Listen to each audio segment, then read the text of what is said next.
Vacation faith fest ഇന്നത്തെ ചിന്താ വിഷയത്തിലേക്ക് സ്വാഗതം.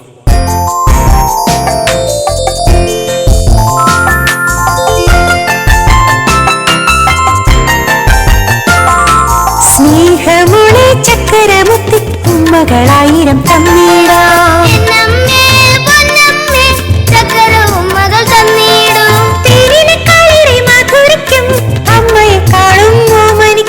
ദൈവവചനം സ്വന്തമാക്കിടാനോടിവാ, ഓടിവാ, ഓടി ഓടിവാ.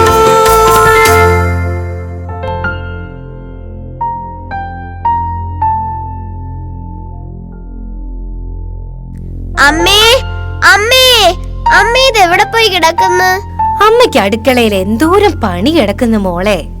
അമ്മയുടെ പണി തീർന്നിട്ട് ഒരു കാര്യവും നടക്കില്ല. അമ്മേ, ഇന്ന് ഉൽപ്പത്തി പുസ്തകം 2-ാം ദിനമല്ലേ? അമ്മ മറന്നോ? അമ്മ മറക്കുവോ? എന്റെ മോൾക്ക് ഓർമ്മയുണ്ടോന്ന് അറിയാനാണ് അമ്മ മിണ്ടാതെ നിന്നത്.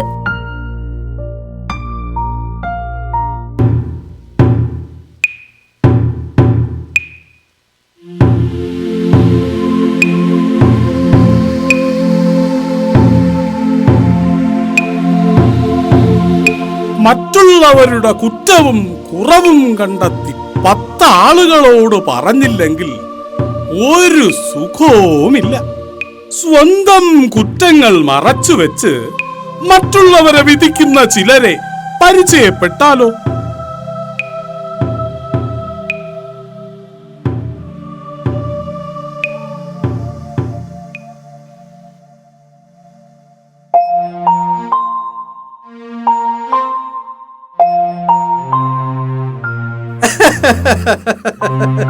ദൈവമാണ് പോലും ദൈവം.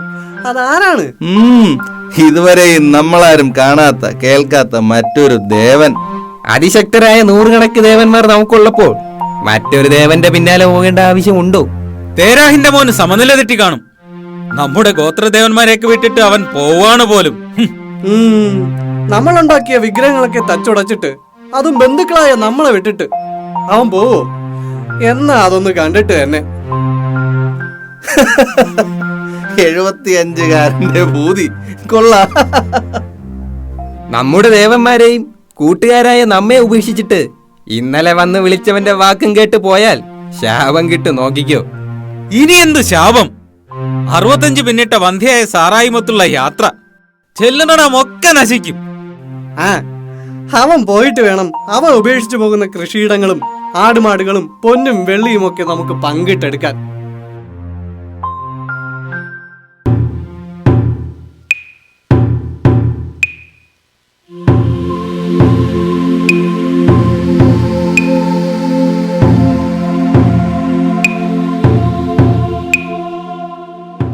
അതേ മക്കളെ, നിന്റെ ദേശത്തെയും ബന്ധുക്കളെയും പിതൃഭവനത്തെയും വിട്ട് ഞാൻ കാണിച്ചു തരുന്ന നാട്ടിലേക്ക് പോവുക. ഞാൻ നിന്നെ വലിയൊരു ജനതയാക്കും എന്ന ദൈവത്തിന്റെ വാഗ്ദാനം നമ്മിലൂടെ ഇന്നും നിറവേറിക്കൊണ്ടിരിക്കുന്നു. പക്ഷേ വാഗ്ദാനമനുസരിച്ചുള്ള സ്വന്തം പുത്രനെ കാണാൻ 25 വർഷം കാത്തിരിക്കേണ്ടി വന്നു.